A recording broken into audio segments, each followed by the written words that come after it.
Assalamualaikum warahmatullahi wabarakatuh. Perkenalkan nama saya Dinis Mila Cahyani dengan NIM K18200101111, jurusan Sistem Informasi Fakultas Ilmu Komputer Universitas Mercubuana. Di sini saya akan mempresentasikan hasil dari karya ilmiah dengan judul Pengaruh Bahasa Daerah dan Bahasa Asing terhadap Perkembangan Bahasa Indonesia untuk memenuhi tugas besar 2 Bahasa Indonesia dengan dosen pengampu Bu Winarmi DATA MPD. Daftar isinya di sini terdiri dari 4 bab. Bab yang pertama yaitu pendahuluan, yang kedua pembahasan, yang ketiga penutup, dan yang terakhir daftar pustaka. Yang pertama yaitu pendahuluan, latar belakang. Bahasa merupakan alat komunikasi yang paling penting dalam berkomunikasi atau berinteraksi antar pengguna bahasa. Negara Indonesia mempunyai bahasa persatuan, yaitu bahasa Indonesia. Dan dalam perkembangannya, bahasa Indonesia tidak terlepas dari pengaruh bahasa lain, bahasa daerah maupun bahasa asing. Oleh karena itu, pentingnya perhatian dari masyarakat untuk tetap mempertahankan bahasa Indonesia sebagai bahasa persatuan. Untuk rumusan masalahnya, nomor pertama yaitu bagaimana kondisi bahasa Indonesia saat ini. Nomor dua, apa hubungan bahasa daerah dengan bahasa Indonesia? Nomor tiga, apa pengaruh bahasa daerah dan bahasa asing terhadap perkembangan bahasa Indonesia? Nomor empat, bagaimana upaya yang bisa dilakukan mahasiswa untuk mempertahankan perkembangan bahasa Indonesia? Bab yang kedua yaitu pembahasan. Pembahasan yang pertama adalah kedudukan bahasa Indonesia saat ini. Di era globalisasi saat ini, beberapa orang menganggap bahwa bahasa Indonesia bagian dari penghambat proses komunikasi yang dilakukan secara global. Era digital yang menuntut penguasaan teknologi dan bahasa asing pada berbagai bidang kehidupan saat ini makin meminggirkan posisi bahasa Indonesia. Seharusnya posisi ini tidak berarti bahwa bahasa Indonesia tidak mampu bersaing dengan bahasa lain di dunia, tetapi lebih pada sikap bangsa Indonesia sebagai pengguna bahasa Indonesia cenderung menunjukkan sikap negatif.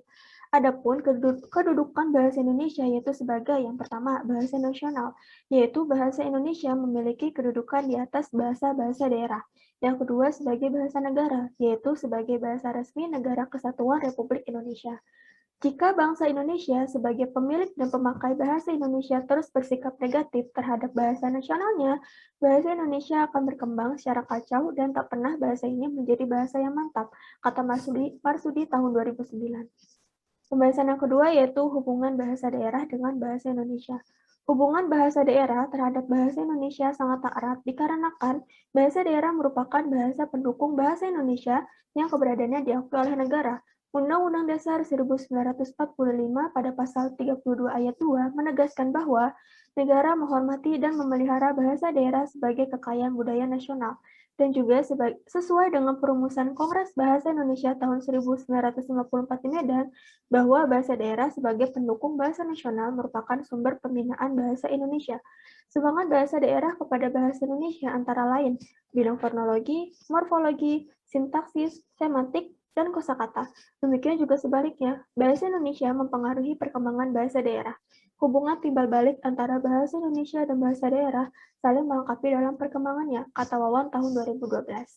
Pembahasan yang ketiga yaitu pengaruh bahasa daerah terhadap bahasa Indonesia. Keanekaragaman budaya dan bahasa daerah mempunyai peranan penting dan pengaruh terhadap bahasa yang akan diperoleh seseorang pada tahapan berikutnya, khususnya bahasa formal atau resmi, yaitu bahasa Indonesia. Seperti yang kita ketahui, banyak sekali bahasa daerah digunakan sebagai bahasa berkomunikasi setiap harinya di masyarakat setempat. Akan tetapi, tidak dapat dipungkiri bahwa keanekaragaman budaya dan bahasa daerah merupakan keunikan tersendiri bangsa Indonesia dan merupakan kekayaan yang harus dilestarikan. Dengan keanekaragaman ini akan menjadikan Indonesia sebagai negara yang kaya akan kebudayaannya. Kebiasaan penggunaan bahasa daerah ini sedikit banyak akan berpengaruh terhadap penggunaan bahasa Indonesia. Tentunya juga walaupun demikian, usaha pemerintah mewujudkan cita-cita Sumpah Pemuda yang menjunjung tinggi bahasa persatuan Indonesia cukup diacukan jempol. Di tengah pengaruh globalisasi, tidak sedikit juga usaha masyarakat Indonesia tetap mempertahankan bahasa Indonesia sebagai bahasa formal yang tetap digunakan meskipun hanya di situasi formal. Pembahasan yang keempat yaitu pengaruh bahasa asing terhadap bahasa Indonesia. Seiring dengan munculnya bahasa asing dalam kehidupan masyarakat maupun kalangan mahasiswa, banyak sekali pengaruh yang ditimbulkan oleh bahasa asing terhadap perkembangan bahasa Indonesia. Pengaruh tersebut ada yang berdampak positif dan juga ada berdampak negatif. Dampak positifnya yaitu bangsa Indonesia dapat mengikuti perkembangan internasional dengan lancar dan mampu bersaing dengan negara lainnya. Sedangkan dampak negatifnya yaitu bahasa Indonesia sedikit demi sedikit akan tergeser oleh bahasa asing. Pengaruh bahasa asing terhadap bahasa nasional atau daerah dapat dijadikan sebagai peluang untuk mengembangkan dan meningkatkan bahasa penerima menjadi bahasa modern dan berekspresi di berbagai bidang. Dan pengaruh negatif bahasa asing, hal ini ditandai dengan penggunaan bahasa campuran, mengabaikan unsur dan makna tertentu dari bahasa Indonesia, dan dapat mengancam perkembangan bahasa Indonesia. Pembahasan yang kelima yaitu upaya mahasiswa dalam melestarikan bahasa Indonesia. Terdapat beberapa usaha untuk melestarikan bahasa Indonesia. Kata Wijana tahun 2018, terdapat usaha-usaha untuk melestarikan penggunaan bahasa Indonesia. Di antaranya, 1. Memupuk kebanggaan berbahasa Indonesia. 2. Memberdayakan potensi bahasa daerah sebagai sumber pengayaan kosakata bahasa Indonesia. 3.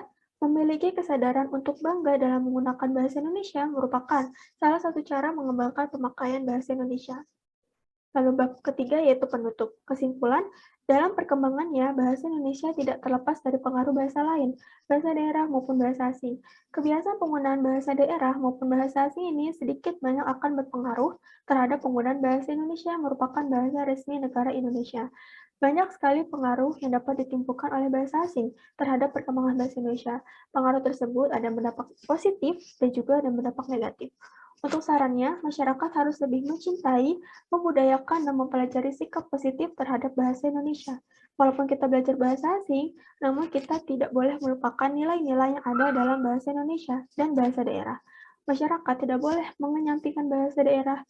Negara Indonesia mempunyai bermacam-macam bahasa daerah, dan itu yang menjadi ciri dari negara Indonesia dan dipersatukan oleh bahasa Indonesia. Ini merupakan daftar pusaka atau sumber-sumber yang saya gunakan dalam karya ilmiah ini. Sekian dari saya, kurang lebihnya mohon maaf. Wassalamualaikum warahmatullahi wabarakatuh.